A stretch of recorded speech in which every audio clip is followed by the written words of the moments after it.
My channel Blossoms with பிரியாராம். நாம இன்னைக்கு பார்க்க போகிறது சக்கரவள்ளி கிழங்கு அல்வா எப்படி செய்யலாம்னு பார்க்கலாம். அதாவது நம்ம வந்து இது வரைக்கும் திருநெல்வேலி அல்வா, அசோகா அல்வா, கேரட் அல்வா இது எல்லாமே பார்த்துருப்போம். இது வந்து டிஃப்ரெண்ட்டாக சக்கரவள்ளியில் ட்ரை பண்ணலாமே நான் ஒரு தடவை பண்ணி பார்த்தேன். ரொம்ப நல்லா இருக்குது. அதை எப்படி செய்யலாம்னு பார்க்கலாம். வாங்க வீடியோக்குள்ளே போகலாம். பாருங்கள், இப்போ நான் வந்து சக்கரவள்ளி கிழங்கு 3 எடுத்தேன். சக்கரவள்ளி கிழங்கு 3 எடுத்து அதை நல்லா வேக வச்சு தோல் உரித்து இந்த மாதிரி எடுத்து வச்சுருக்கேன். தோல் உரிச்சப்பறம் அதை நல்லா நம்ம மசிச்சு ஸ்மாஷ் பண்ணி நம்ம அதை வந்து நல்லா இது மாதிரி ஸ்மாஷ் பண்ணி எடுத்துக்கிறோம். மிக்சியில் போட்டு அரைக்க வேணாம். மிக்சியில் போட்டிங்கன்னா ரொம்ப குழவா போயிடும். அதனால நம்ம கையால் மசிச்சாலே வந்துடும். கரண்டியை வச்சு நல்லா மசிச்சிங்கனாலே இந்த மாதிரி நல்ல பேஸ்ட் மாதிரி வந்துடும் சக்கரவள்ளி கிழங்கு. இது வந்து எனக்கு 1 கப்பு வந்திருக்கு. 1 கப்பு சக்கரவள்ளி கிழங்குக்கு 3/4 கப்பு வெள்ளை சர்க்கரை. வெள்ளை சுகர் வச்சும் செய்யலாம், பட் நான் நாட்டு சர்க்கரை தான் எடுத்திருக்கேன். ஸோ இது வந்து 3/4 கப்பு. இது 1 கப்பு அப்படின்னா இதுக்கு 3/4 கப்பு வெள்ளை சர்க்கரை. முந்திரி பாதாம் வச்சுருக்கேன். முந்திரி பாதாம் இப்போ ஃபஸ்ட்டு நம்ம வறுத்து எடுத்துக்கலாம். பாருங்கள், இப்போ நம்ம 1 ஸ்பூன் நெய் விட்டுக்கலாம்.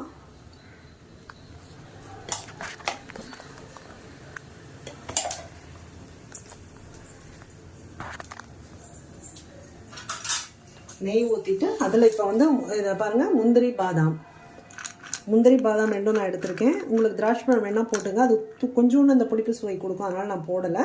திராட்சை வேணாலும் சேர்த்துக்கலாம். முந்திரி பாதாமை நம்ம முதல்ல வறுத்து எடுத்து வச்சுக்கலாம். அதுக்கப்புறம் என்ன பண்ணலாம், அந்த நெய்யிலேயே வந்து இந்த சக்கரவள்ளியை வந்து நம்ம ஒரு தடவை வதக்கிக்கலாம். அதை கொஞ்சம் லைட்டாக ஒரு 3 மினிட்ஸ்க்கு வந்து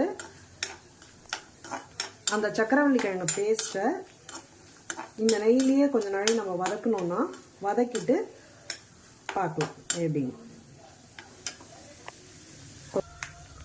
இப்போ பாருங்கள், அது சமந்துருச்சு. இப்போ நம்ம இதை எடுத்து வச்சுக்கலாம்.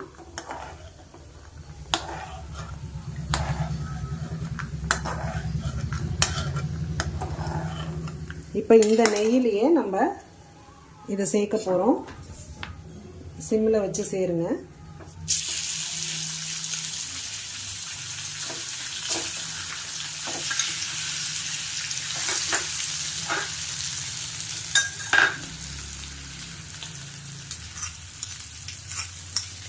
இப்போ இதை வந்து நம்ம நல்லா வதக்கிக்கலாம். ஒரு 2 to 3 மினிட்ஸ் இதை நீங்கள் வதக்கி எடுத்துக்கோங்க.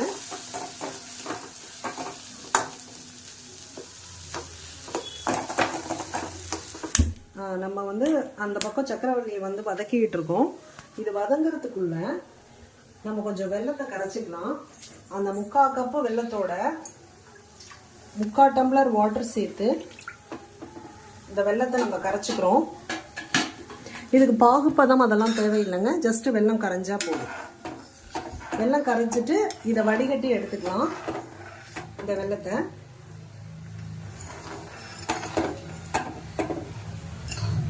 இந்த வெல்லம் கொஞ்சம் நல்லா கரைஞ்சதுக்கப்புறம் இது வடிகட்டினதுக்கப்புறம் நம்ம என்னன்னு பார்க்கலாம்.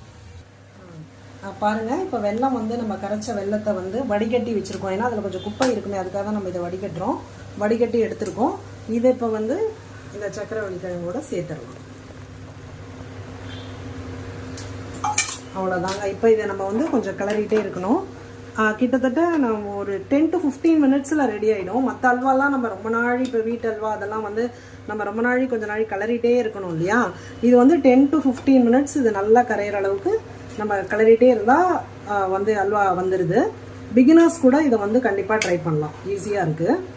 அதனால் வந்து இப்போ ஃப்ரெஷர்ஸ் பிகினர்ஸ் கூட இந்த அல்வாவை ட்ரை பண்ணலாம். இன்னொன்று ஹெல்த்தி, சக்கரவள்ளி கிழங்கை பற்றி நம்ம சொல்ல தேவையில்லை. அவங்க நம்ம எல்லாருக்குமே தெரியும் சக்கரவள்ளி கிழங்கை பற்றி. அது வந்து ரொம்ப ஹெல்த்தி, ஃபைபர் அதில் இருக்குது. இது எல்லாமே நமக்கு தெரிஞ்சது தான். சக்கரவள்ளி கிழங்கு வந்து இந்த சீசனில் இப்போ கிடைக்கிற டயத்தில் அதை வந்து அதனுடைய காம்பினேஷன் வந்து வெல்லம் தான். சக்கரவள்ளி கிழங்கை வேக வச்சுட்டு வெல்லம் சேர்த்து அதை வந்து இப்போ சிவராத்திரி அப்போ சிவனுக்கு படைச்சிட்டு நம்ம அதை நைவேத்தியம் பண்ணிவிட்டு நம்ம சாப்பிட்றோம்னு வச்சுக்கோங்களேன். அன்றைக்கி ஃபாஸ்டிங் இருக்கிறவங்களுக்குலாம் வந்து நல்ல ஒரு ஃபில்லிங்காக இருக்கும் சக்கரவள்ளி கிழங்கு. நல்லா ஃபைபர் இருக்கிறதுனால. எப்படி இப்போ வாழை மரம், முருங்கை மரம்லாம் வந்து எல்லா பொருளும் நமக்கு அதில் சக்தி இருக்கும், அதே மாதிரி சக்கரவள்ளி கிழங்குல நிறைய எனர்ஜி இருக்குது. விட்டமின்ஸ் அண்ட் ஃபைபர் மெயினாக இருக்குது. அதனால் நான் வந்து அதனால தான் அதில் நாட்டு சர்க்கரை சேர்த்துருக்கேன். ஸோ இதை நீங்களும் கண்டிப்பாக இந்த அல்வாவை ட்ரை பண்ணி பாருங்கள். ஈஸியாக செஞ்சிடலாம், பசங்களுக்கு பிடிக்கும் அப்படின்னு நம்ம ஹோப்ஃபுல்லி நம்புவோம்.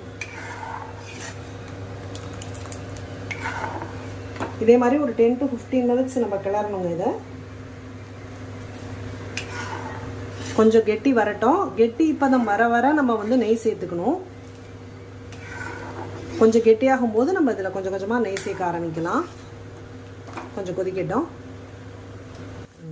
பாருங்கள், இப்போ நம்ம கொஞ்சம் ஏலக்காய் பொடி சேர்க்குறோம். கொஞ்சம் கெட்டியாக இருக்கு. கொஞ்சம் இப்போ நெய் சேர்த்துக்கலாம். ஒவ்வொரு ஸ்பூனாக நெய் சேர்க்கலாம்.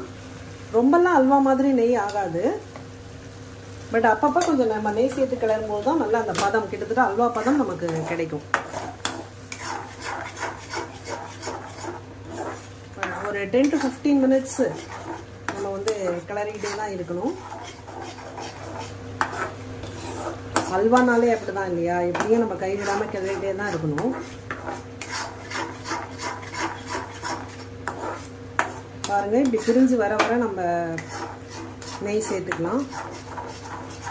இன்னும் கொஞ்சம் கெட்டி பதம் வரணும். பாருங்கள், கிட்டத்தட்ட ரெடி ஆயிடுச்சு. இப்போ வந்து இந்த முந்திரி பாதாமை நான் சேர்த்துடுறேன். இப்போ சேர்த்துட்டு இன்னொரு 2 to 3 minutes ரெடி ஆகிடும்.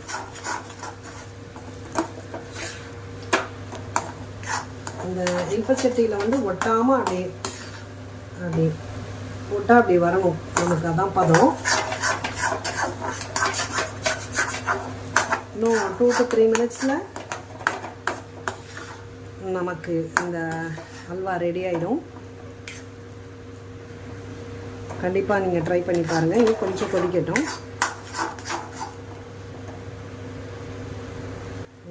பாருங்கள், அல்வா ரெடி ஆயிடுச்சு.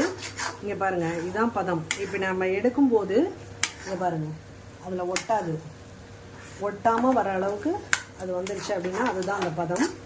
நம்ம நல்லா நெய் நிறைய ரொம்ப நெய் விடலை, சொல்கிறேன். கொஞ்சம் நெய் ஊற்றணும். ஒரு கால் நெய் இல்லை அப்படின்னாக்க, நெய் நிறையா இல்லை அப்படின்னாக்க கொஞ்சம் தேங்காய் எண்ணெய், நல்லெண்ணெய் அதெல்லாம் விட்டுக்கலாம் அப்படின்னு நான் சொல்லலாம் வரல. நெய் தாங்க ஊற்றணும். அதுக்கு ரொம்ப மொக்க காமெடியாக இருக்கும் இல்லை, நடுப்புற ரொம்ப நம்ம சீரியஸாகவே அப்படியே பேசிகிட்டு இருக்க வேண்டாம் அப்படின்றதுக்காக சொன்னேன், வேறு ஒன்றும் இல்லை. இப்போ நம்மளோட இந்த அல்வா ரெடி ஆயிடுச்சு. இங்கே பாருங்கள், இதுதான். இப்போ நம்ம இங்கே எடுக்கும்போது ஃபுல்லாக சேர்ந்து வரணும், அவ்வளோதான் பதம். ஓகே, இப்போ நம்ம அடுப்பை ஆஃப் பண்ணிடலாம்.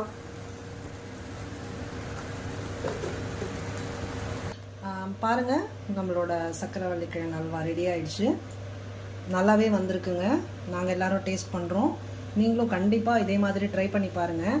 ரொம்பலாம் ஒன்றும் நெய் இதுக்கு செலவாகலை. அந்த அல்வா மாதிரி ரொம்ப டைமும் எடுக்கல. 15 to 20 minutesக்குள்ளே நமக்கு ரெடி ஆகிடும். ஓகே ஃப்ரெண்ட்ஸ், நீங்களும் இதை ட்ரை பண்ணி பாருங்கள். ட்ரை பண்ணி பார்த்துட்டு எனக்கு கமெண்ட் பண்ணுங்கள், சப்ஸ்கிரைப் பண்ணுங்கள். நம்ம பார்க்கலாம் இன்னொரு வீடியோவில். பாய்.